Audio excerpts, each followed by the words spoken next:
Para el presidente ruso Vladimir Putin, Tucker Carlson es peligroso. Este periodista que acaba de entrevistarlo hace unos días definitivamente le dejó un sabor no tan dulce al mandatario. No porque la entrevista fuera mala, sino porque lo tomó por sorpresa en ciertos aspectos. Esta entrevista, que finalmente duró 2 horas, más de 2 horas, y ha sido vista por cientos de millones de personas, digamos que no fue lo que el presidente ruso esperaba. El mandatario participó en el Foro de Tecnologías del Futuro de Moscú y obviamente fue entrevistado por los medios que se encontraban en este lugar. Tuvieron la oportunidad de preguntarle acerca de esta entrevista, qué tal le fue, cómo lo sintió, cómo lo vivió. Y a pesar de que Carlson ha sido criticado por hablar por Putin y por no preguntarle ciertas cosas al mandatario, precisamente el mandatario ruso dijo que considera que su Carlson, hablando esto ya que es miembro de la profesión de aquellos que se encontraban en ese momento, es un hombre peligroso. Pensé que sería agresivo. Eso fue lo que dijo Putin. Pensé que sería agresivo y me haría preguntas más agudas. No solo estaba preparado para eso, lo quería. Esto fue lo que recalcó Putin. Lo quería para poder dar respuestas igualmente agudas, pero eligió una táctica diferente.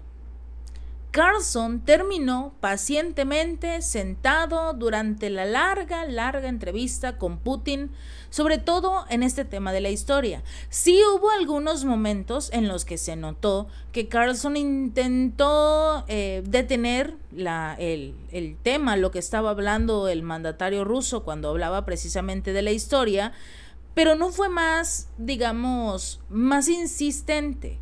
No buscó el cortar esa parte porque el mandatario ruso se lo dijo. A ver, yo sé que esta parte de la historia es tediosa, casi a nadie le gusta, quizás es un poco aburrida, pero es necesaria para entender el conflicto. Y Carlson le dijo, no es aburrida, adelante, sígame contando. Entonces, para el presidente, no le dio la oportunidad de hacer algo para lo que estaba preparado. Para una entrevista un poco más, digamos, un poco más fuerte, un poco más picante, que tuviera esa, digamos, esa chispa que caracteriza al periodista.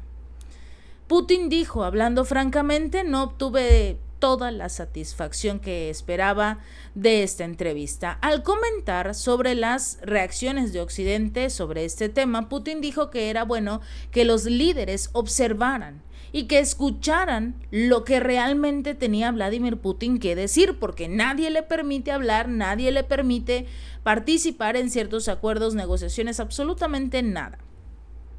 Pero que fue bueno que lo escucharan. Lo malo es que quizás sintieron la necesidad de tergiversar un poco sus palabras, pero esto es algo a lo que están acostumbrados en Rusia por parte de Occidente. Cuando se le cuestionó si Carlson podría enfrentar represalias en Occidente, el mandatario ruso señaló y les recordó que el editor de Wikileaks, Julian Assange, sigue todavía en una prisión británica. Si bien Estados Unidos ha tratado de acusar a Assange de revelar secretos de Estado, lo que es más difícil atribuirle a Carlson, por supuesto, todo es posible con Estados Unidos. Con el Estados Unidos de hoy, todo es posible. Con el Estados Unidos de Joe Biden, todo es posible. Si bien este tipo de persecución sería ciertamente algo malo para el propio Carlson, sería hasta cierto punto bueno para el mundo, porque revelaría el verdadero rostro de lo que es una dictadura liberal, demócrata, de la que tanto presume Estados Unidos y que es prácticamente lo que domina el poder que tiene este país. Porque ellos dicen que son muy liberales, muy demócratas, pero si estás en contra mía, si hablas en contra de mí, entonces en ese momento ya no eres mi amigo, ya no eres mi aliado y precisamente puedes encontrarte en una situación, digamos, un poco complicada. Por el otro lado, ahora que ya finalmente escuchamos este tema, esta, digamos, respuesta por parte del presidente ruso Vladimir Putin sobre qué le pareció la entrevista, qué tal estuvo, realmente él dijo, no, yo esperaba más, no ocurrió. Quizás en una nueva ronda de entrevistas, no lo sabemos. No sabemos si Estados Unidos le va a permitir a Carlson que se realice esta entrevista, pero quizás en una nueva charla entre el periodista y el presidente, sobre todo si llegara a ganar las elecciones nuevamente de Rusia, entonces quizás sea un poco diferente. Tras esta entrevista, también Tucker Carlson habló sobre su experiencia en Rusia, en Moscú, cuando se encontraba en la Cumbre Mundial de Gobiernos de Dubái. Le preguntaron acerca, por supuesto, de lo que sería su entrevista. Le cuestionaron en esta cumbre que no había abordado ciertos temas con el mandatario como había reaccionado el establishment político estadounidense, y porque Washington no ha entendido a Moscú a pesar de todos estos años, entre otras cosas que le iban preguntando. Pero Carlson afirmó que tuvo una conversación extraoficial con Putin después de su entrevista, pero que no reveló lo que se discutió en esta charla. Dijo que Putin parecía dispuesto a negociar con Occidente tanto sobre el fin del conflicto con Ucrania como sobre un nuevo equilibrio de poder en el mundo. La diplomacia es el arte del compromiso, y casi todos, excepto quizás Estados Unidos durante el periodo unipolar, lo llegan a entender. Pero si bien Putin quiere poner fin al conflicto, su posición solo se va a endurecer cuando más se prolongue. Una de las principales revelaciones de la entrevista de Carlson fue que Rusia había pedido unirse a la OTAN, y aunque el entonces presidente Bill Clinton parecía receptivo, sus asesores presionaron contra la idea y finalmente fracasó.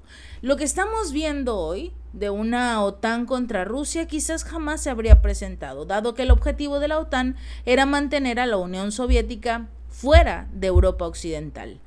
Sobre el tema de los políticos occidentales que no se estaban fijando objetivos alcanzables, Carlson dijo que había oído personalmente a algunos funcionarios del gobierno estadounidense decir que simplemente se tiene que devolver Crimea a Ucrania. Y lo dijo, eso no va a suceder. Salvo una guerra nuclear, en realidad eso es una total y rotunda locura. Incluso plantear este tipo de ideas demuestra que son niños, que no entienden el área en absoluto de lo que está pasando en el mundo y no tienen una idea real de lo que es posible entre Rusia y Occidente. Pero quizás lo que se hizo más viral fue cuando Carlson comparó a Rusia con Estados Unidos. Este fue un terrible golpe al ego de Estados Unidos del presidente Biden. Él dijo que tiene 54 años, que creció en Estados Unidos, que habían ciudades bonitas, seguras y hermosas, y que hoy ya no existen. Que es completamente sorprendente ver a Moscú más limpia, más segura, más bonita. Uno de los lugares más emblemáticos de Rusia son sus metros. Son obras de arte, prácticamente museos. Y lo peligroso que incluso es subirse a un metro en Estados Unidos. Pero vamos a ver un fragmento de este comentario que hizo Carlson durante esta cumbre, que definitivamente pone en ridículo a Estados Unidos y demuestra su incapacidad no solo para mantener seguro a su país, sino que han perdido completamente su belleza y han fracasado, por supuesto, en cada uno de los objetivos que se han fijado para ser uno de los países más importantes del mundo. Hoy se revela que Estados Unidos ya no es esa potencia, ni ese paraíso, ni ese sueño que muchos tenían en algún momento y que querían alcanzar. The most radicalizing thing I would just say for me in the 8 days I spent in Moscow was not simply the leader of the country, who of course is impressive. It's the largest landmass in the world. And it's wildly diverse, linguistically, culturally, religiously. It's hard to run a country like that for 24 years, whether you like it or not. So an incapable person couldn't do that. He is very capable, and many of you know him, and you know that. What was radicalizing, very shocking, and very disturbing for me was the city of Moscow, where I'd never been, the biggest city in Europe, 13 million people. And it is so much nicer than any city in my country. I had no idea. My father spent a lot of time there in the 80s when he worked for the US government and barely had electricity. And now it is so much cleaner and safer and prettier aesthetically. Its architecture, its food, its service, than any country, city in the United States that you have to, and this is non-ideological. How did that happen? How did that happen? And at a certain point, I don't think the average person cares as much about abstractions as about the concrete reality of his life. And if you can't use your subway, for example, as many people are afraid to in New York City because it's too dangerous, you have to sort of wonder, like, isn't that the ultimate measure of leadership? And that's true, by the way, it's radicalizing for an American to go to Moscow, I didn't know that, I've learned it this week, to Singapore, to Tokyo, to Dubai and Abu Dhabi. Because these cities, no matter how we're told they're run and on what principles they're run, are wonderful places to live. That don't have rampant inflation, where you're not going to get raped. Esta comparación te la dice un ciudadano estadounidense que ha viajado a diversas partes del mundo, que ha conocido lugares impresionantes. Y Estados Unidos, en comparación de estos países, se quedó estancado, se quedó atrás. ¿Qué necesita hacer Estados Unidos para recuperar su grandeza? No lo sabemos. Pero una guerra definitivamente no lo es. Todo lo contrario, quizás empeoraría la situación que viven actualmente los ciudadanos. Esperemos que después de esta comparación, que te dejen ante el mundo como uno de los peores países para vivir, esperemos que entiendan que ciertas cosas que están haciendo sus líderes quizás no van por el camino correcto. Si este video te gustó, no olvides darle like y compartir y suscribirte. Nos vemos la próxima.